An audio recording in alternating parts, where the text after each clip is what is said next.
This is 2012 FRQ number 6 in a non-calculated portion. All right, between 0 to 12, a particle moves along the x-axis. The velocity is given by v of t equals cosine of pi over 6t. The particle is at position x equals -2 at t equals 0. So this is my initial position. All right, so for this interval, when is the particle moving left? The particle is moving left when v of t is negative. So negative moves left, positive moves right. All right.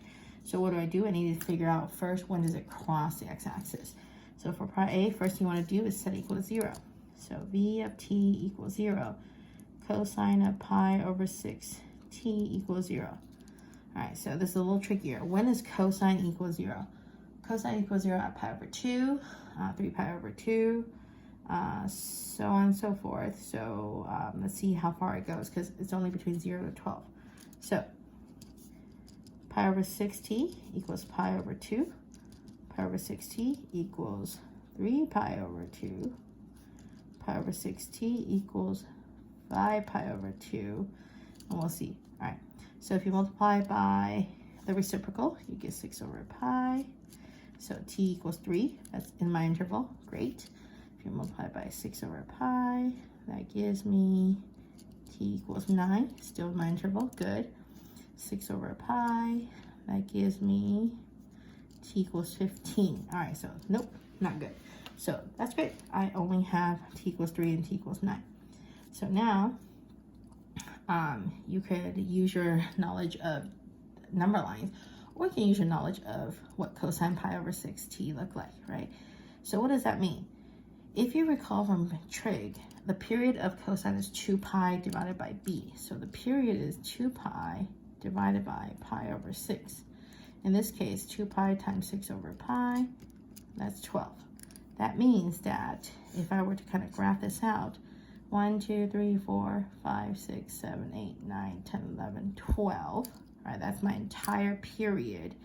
That means that my function cosine is going to start here at 1, up here 1, and a half at 1, 2, 3, 4, 5, 6 is going to be the lowest point, and at 3, so remember, it's like the horseshoe, like so, 1, 2, 3, right?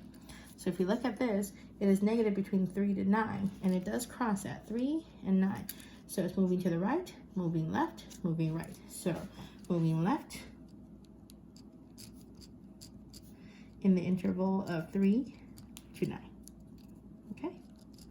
All right, right, but do not evaluate the integral expression that gives the total distance traveled by the particle from between t equals 0 to t equals 6. T equals 0 to t equals 6. Notice that from 3 to 6 is going to be negative. So what you want to do is you want to say that the distance is equal to 0 to 3 of v of t, right? But minus, because this piece is negative, it wants a total distance, so you're going to force that negative to be positive. So 3 to 6 v of t dt.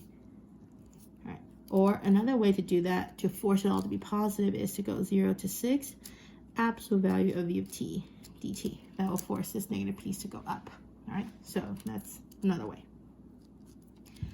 C, find the acceleration of the particle at time t. Is the speed of the particle increasing, decreasing, or neither at t equals 4? Explain your reasoning. Well, first thing is we got to find the acceleration. So acceleration is the derivative.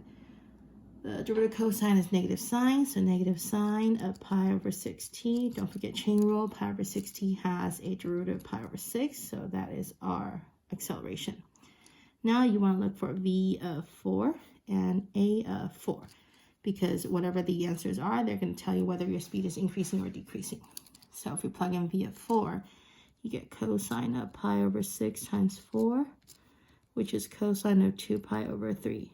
Cosine of 2 pi over 3, you actually don't even need the value, you just need to know it's positive or negative, but cosine of 2 pi over 3 is negative 1/2. So this is going to be negative 1/2, it's in the second quadrant. All right, how about acceleration? Negative pi over 6, sine of pi over 6 times 4, which is negative pi over 6, sine of 2 pi over 3. All right. So negative pi over 6, sine of 2 pi over 3 is going to be root 3 over 2. Again, it doesn't really matter what your final answer is, but both of these are negative. So we talked about this a while back. If your acceleration and your speed and your velocity have the same signs, they're working with each other, that means your speed is going to increase. So since they're both negative, then the speed will increase, all right, because they're both negative. Okay. Last but not least, find the position of the particle at t equals 4. So at the end of t equals 4, okay? That means you start your initial. So part D, don't forget you initially started at 2, right? And then you need to find how much it traveled. So v of t in the time frame of 0 to 4. V of t cosine of pi over 6 t dt.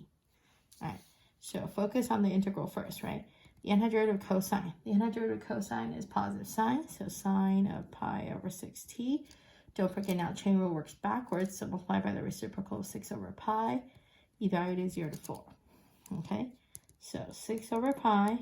Now evaluate, plugging in the 4. So sine of 4 times pi over 6, 2 pi over 3, minus sine of 0. Awesome, sine of 0 is 0. So 6 over pi. Sine of 2 pi over 3, which we got over here, root 3 over 2. That gives me 3 root 3 over pi. And then I have a negative 2, so minus 2. That is my position at t equals 4.